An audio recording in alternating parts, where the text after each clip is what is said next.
So నమస్తే తెలంగాణలో ఒకసారి ఏం వార్తలు వచ్చినాయి అనేది చూద్దాం. కథలు వచ్చిన కన్నెపల్లి కల్పవల్లి గద్దెపై కొలువుదీరిన సార్లమ్మ తల్లి రాక కోసం ఎదురుచూపు నేడు సమ్మక్క ఆగమనం నిర్విఘ్నంగా తొలిఘట్టం భక్త సముద్రంగా మారిన మేడారం సమ్మక్క సారక గురించి ప్రధాన వార్త వేయడం అనేది జరిగింది. వనదేవతల దర్శనానికి తరలివచ్చిన భక్తకోటితో మేడారం జనసంద్రమైంది. జంపన్న వాగు జనగంగను తలపిస్తున్నది. కనుచూపు మేర గుడారాలే దర్శనమిస్తున్నాయి. కన్నెపల్లి నుంచి సార్లమ్మను తీసుకొస్తున్న పూజారులు అనేది ప్రధానంగా వార్త వేయడం అనేది జరిగింది. భారత్ జీపీటీ హనుమాన్ సంయుక్తంగా అభివృద్ధి చేసిన రిలయన్స్ 8 ఐఐటీలు వచ్చే నెల ప్రారంభం అని చెప్పేసి ఇంకో వార్త. తర్వాత సగం గల్లంతు గ్రూప్ 1లో మహిళలకు తగ్గిన పోస్టులు గత నోటిఫికేషన్లో 225 ఈసారి 109 అంటే పోస్టులు మాత్రమే వేశారని చెప్పేసి అంటున్నారు. తాజాగా పోస్టులకు పెరిగిన తగ్గిన మహిళల వాటా రోస్టర్ జాబితాలో మహిళా రిజర్వేషన్కు మంగళం. నోటిఫికేషన్లో పోస్టుల భర్తీకి 15 భాగాలుగా రిజర్వేషన్లు కేటగిరీలో కనీసం 3 పోస్టులు ఉంటేనే ఒకటి మహిళకు, అంతకంటే తక్కువగా ఉంటే జనరల్ కేటగిరీలోను భర్తీ. ఎస్సీ ఎస్టీ కేటగిరీలో మహిళలకు దక్కేది 20% లోపే. బీసీ సబ్ కేటగిరీలో మహిళలకు పోస్టులు ఇంకా తక్కువే. డిప్యూటీ కలెక్టర్ పోస్టులతో 33% కోటా 15 పోస్టులు. నోటిఫికేషన్ ప్రకారం 7 పోస్టులే దక్కే అవకాశం ఉందని చెప్పేసి కూడా గ్రూప్ 1 పోస్టులకు సంబంధించి నమస్తే తెలంగాణలో వేశారు. అలాగే 489 పోస్టులకు సింగరేణిలో నోటిఫికేషన్.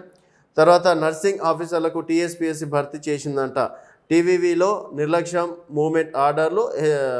ఎంహెచ్ఎస్ఆర్టీకి బదులు టీఎస్పీఎస్సీ పేరుతో ఉత్తర్వులు జారీ అని చెప్పేసి ఇంకో వార్త వేయడం అనేది జరిగింది.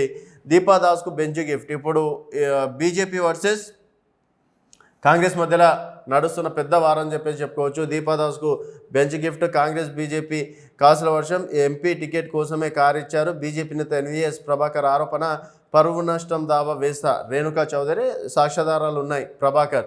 సో గతంలో ఇదే రాష్ట్ర అంటే మన కాంగ్రెస్ పార్టీకి మాణిక్యం ఠాకూర్ గారు ఉండే 50 కోట్లు తీసుకొని రేవంత్ రెడ్డి గారికి పీసీసీ అధ్యక్ష పదవి ఇచ్చారని చెప్పేసి కోమటిరెడ్డి వెంకటరెడ్డి గారితో పాటు బీఆర్ఎస్ నేతలు అలాగే కేటీఆర్ కూడా కామెంట్లు చేయడం అనేది జరిగింది. అందుకనే వారిని మార్పులు చేర్పులు చేశారని.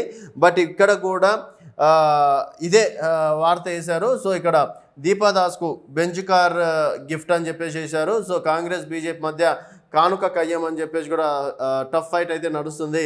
ఎంపీ టికెట్ కోసమే కారిచ్చారని చెప్పేసి అంటున్నారు. సాక్ష్యాధారాలు ఉన్నాయని చెప్పేసి ప్రభాకర్ అంటున్నారు. సాక్ష్యాధారాలు చూపించకపోతే డెఫినెట్గా మేము కోర్టుకి వెళ్తాం, పరువు నష్టం దావా వేస్తాం. ఇప్పటికీ మాణిక్యం ఠాకూర్ గారు ఇక్కడ కేటీఆర్ పైన వేయడం అనేది జరిగింది. అలాగే ఎల్బీ నగర్ ఎమ్మెల్యే, అలాగే హుజురాబాద్ ఎమ్మెల్యే పాడి కౌశిక్ రెడ్డి, అలాగే సుధీర్ రెడ్డి కూడా ఈ మధ్యకాలంలో కోర్టుకు అటెండ్ అయ్యి రావడం అనేది జరిగింది. చూద్దాం మరి వీళ్ళ మాటల యుద్ధం ఎక్కడి వరకు వెళ్తుంది అనేది.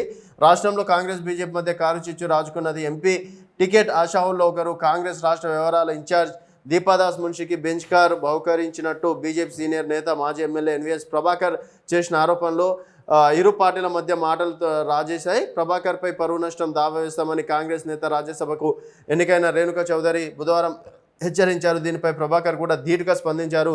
దీపాదాస్కు బెంచ్ కార్ కొనివ్వడంపై తన వద్ద పక్కా సాక్ష్యాధారాలు ఉన్నాయని స్పష్టం చేశారు. దీంతో ఇరు పార్టీల మధ్య మాటల యుద్ధం తీవ్రస్థాయికి చేరింది. ఇంతకు ఎంపీ టికెట్ కోసం దీపాదాస్ మున్షికి ఖరీదైన బెంచ్ కార్ కొనిచ్చిన నాయకురాలు ఎవరన్నది రాజకీయ వర్గాల్లో ఆసక్తి రేపుతున్నది.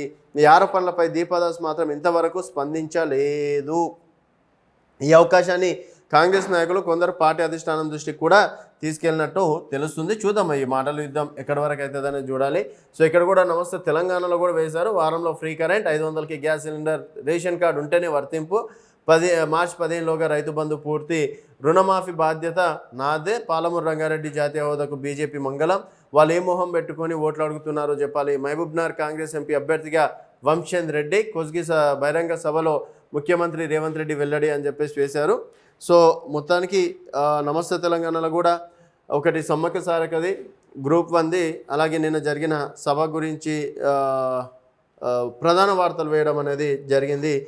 1న జీతాలు ఉత్తమాటేన, జీతాలు అందక చిరుద్యోగులు విలవిల.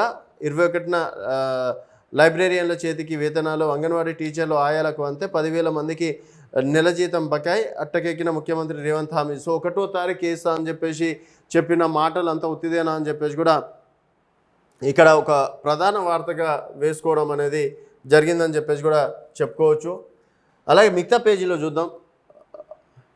సో ఇక్కడ కూడా రాళ్ళను వడబోసి ఇసుకని తరలింపు, అలాగే ఇంకా ప్రధాన వార్తలు ఇంకేమన్నా లోపల వేశారనేది చూడాలి.